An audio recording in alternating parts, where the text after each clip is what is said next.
नमस्कार फरीदाबाद, मैं सौरभ भारद्वाज और पहाड़ के रास्ते पर एक बार फिर आप सभी के साथ लाइव हैं। ये देख सकते हैं वो रास्ते, वो दुर्गम रास्ते जिन पर चलकर लोग सोनप्रयाग से गौरीकुंड पहुंचते हैं और वहां से आगे पैदल का रास्ता केदारनाथ जाने के लिए।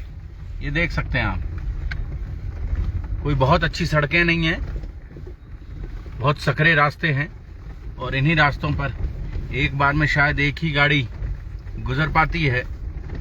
दूसरी गाड़ी अगर गुजरे तो उसको कहीं किसी कोने पर, ये देखें चट्टाने देखें आप, और ये पहाड़ कच्चे पहाड़ हैं। जैसे ही थोड़ी बारिश होती है कभी भी फिसलकर गिर जाते हैं और इन पहाड़ों के सहारे आप ये देखें दुर्गम इलाके में, ये देखें, देख सकते हैं आप यहाँ का पहाड़ीपन देख सकते हैं आप, ये देखें। और ये खच्चर यहाँ आवाजाही के सबसे भरोसेमंद साथी, ये देखें ये रास्ते, टूटे फूटे रास्ते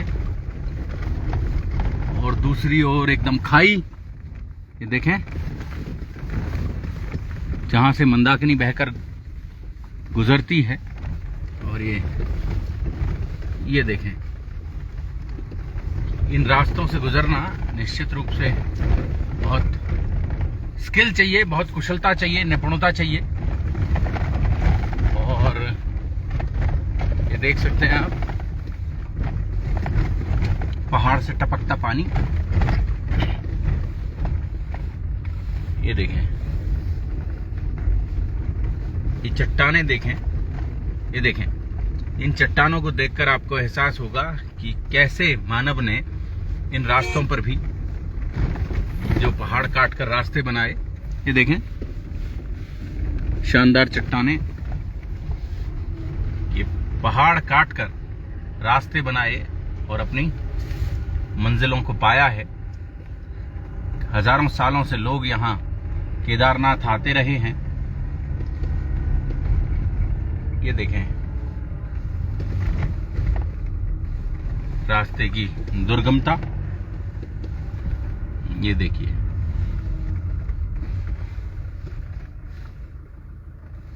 हजारों साल लोगों ने यहाँ इन रास्तों को धीरे धीरे, इन पहाड़ों को, पहले जो पगडंडियां थी उन पगडंडियों को रास्तों में बदला।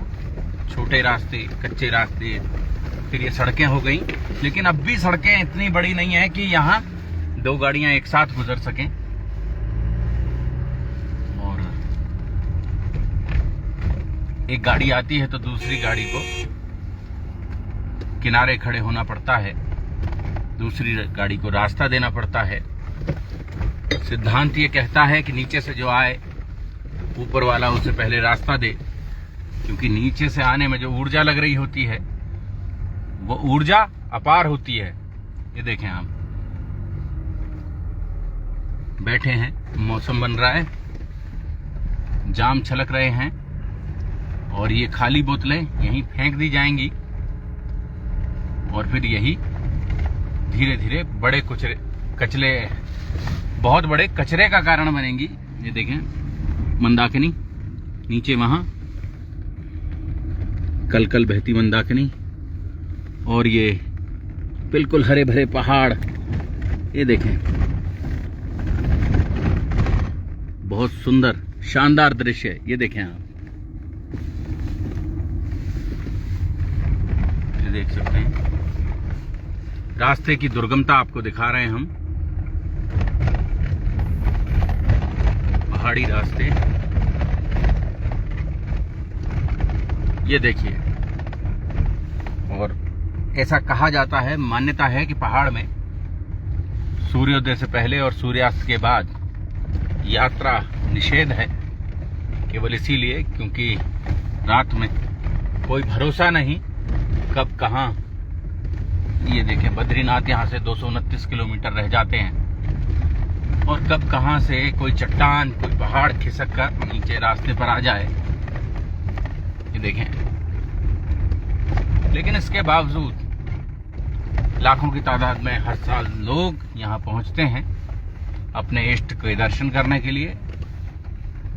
ये देखें, फरीदाबाद से तो बहुत सारे लोग यहाँ आते हैं, हर साल आते हैं बाबा केदारनाथ के दर्शन करने के लिए, बाबा बद्री विशाल के दर्शन करने के लिए। ये देखें,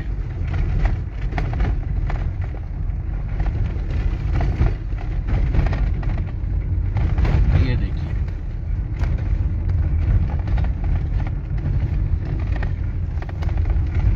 जितना यहाँ वातावरण मनोरम है, उतना ही यहाँ मनुकुटिया है ये, जिस जगह से हम गुजर रहे हैं, लेकिन रास्ता बेहद दुर्गम, वातावरण बहुत मनोरम, लेकिन रास्ता दुर्गम। ये देखें, और ये पुल है, इस पुल पर एक बार में केवल एक ही गाड़ी को, वो भी 10 टन से हल्के वाहन को गुजरने की अनुमति है। और नीचे बहती मंदाकिनी, मंदाकिनी के किनारे किनारे पहाड़ पर ये रास्ता एक गाड़ी लायक रास्ता। ये देखें, हालांकि जब सीजन होता है, सीजन में आमतौर पर श्रद्धालु आ रहे होते हैं, तो यहाँ वाहनों का लाना वर्जित है, बंद कर दिया जाता है पीछे। सोनप्रयाग से आगे आप वाहन नहीं ला सकते, लेकिन फिर भी आज वो रास्ता लगभग 4-5 किलोमीटर का ये रास्ता हम आपको दिखा रहे हैं। ये देख सकते हैं,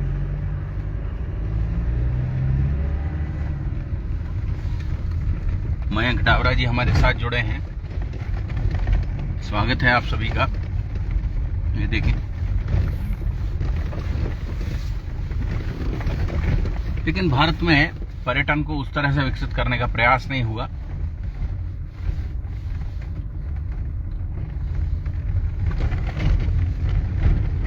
कौशिक जी, हम जोड़ नहीं पा रहे हैं आपको, हमारा भी मन है कि हम आपको जोड़ें। रविंद्र कुमार जी, रविंद्र जी, हम लोग फिलहाल गौरीकुंड से सोनप्रयाग के रास्ते पर हैं, और ये रास्ते की दुर्गमता आपको दिखा रहे हैं कि कितना खतरनाक रास्ता है, जहां एक बार में केवल एक वाहन गुजर सकता है, और एक और ऐसे पहाड़ जो कभी भी खिसक सकते हैं। ये देखें, पहाड़ को मजबूत करने के लिए लोहे की जाली के भीतर पत्थरों को भरकर दीवार बना दी गई है कि पहाड़ खिसक ना जाए।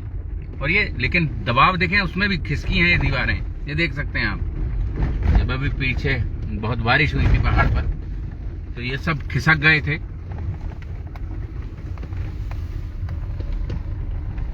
प्रिया परिहार जी हमारे साथ हैं, और तमाम लोग हमारे साथ जुड़े हैं। राहुल पहवा जी हमारे साथ हैं। कच्चे पहाड़ और दूसरी ओर गहरी खाई, जिसमें से बहती हुई मंदाकिनी, मस्त मंदाकिनी, अभी दिखाया था हमने आपको।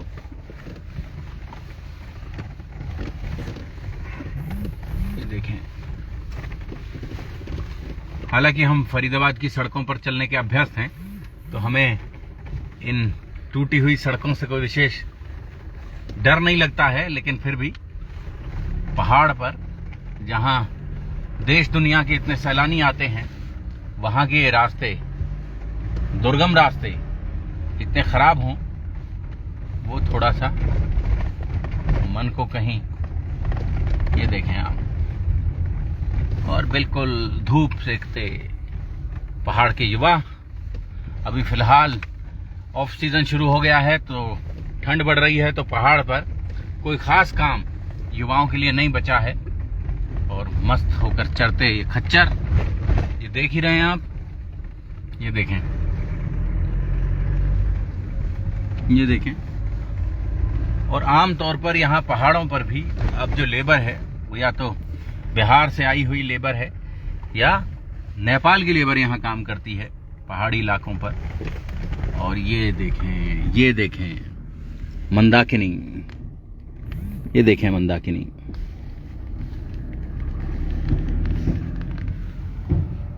बहुत सुंदर लगता है ये। कई बार इच्छा होती है यहाँ इस इलाके से बाहर ना निकला जाए।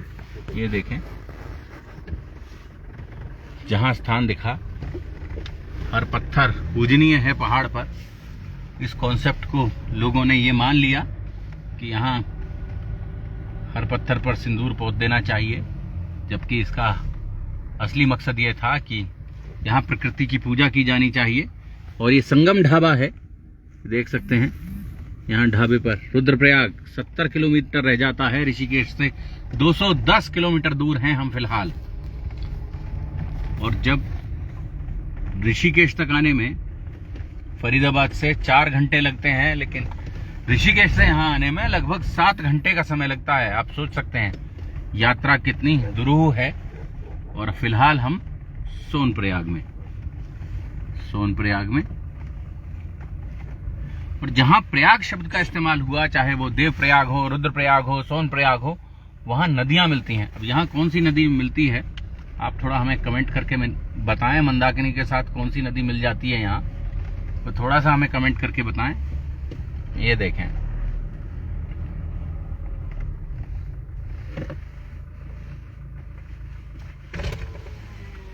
जोड़ेंगे आपको ऐसी ही और महत्वपूर्ण